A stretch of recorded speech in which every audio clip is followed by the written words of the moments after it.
Good evening, London. Allow me first to apologize for this. The emergency channel!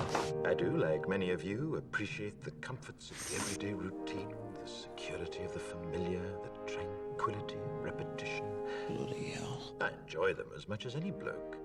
But in the spirit of commemoration, Who's that, Mum? whereby those important events of the past, usually associated with someone's death or the end of some awful bloody struggle, are celebrated with a nice holiday, I thought we could mark this November the 5th, a day that is sadly no longer remembered, by taking some time out of our daily lives to sit down and have a little chat.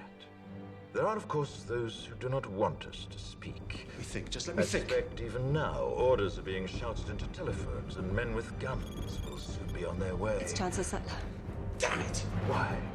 Because while the truncheon may be used in lieu of conversation, words will always retain their power.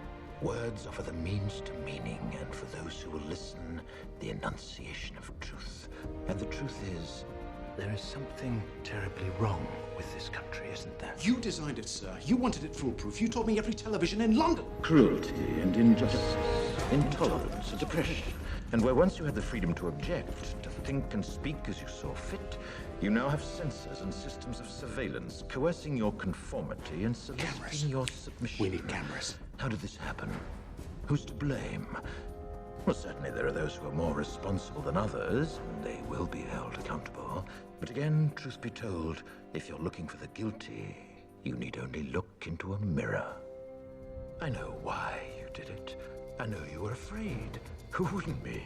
War, terror, disease. There were a myriad of problems which conspired to corrupt your reason and rob you of your common sense. Fear got the best of you, and in your panic you turned to the now High Chancellor Adam Sutler. He promised you order, he promised you peace, and all he demanded in return was your silent, obedient consent. Inspector, you're almost through. Last night, I sought to end that silence. Last night, I destroyed the Old Bailey to remind this country of what it has forgotten.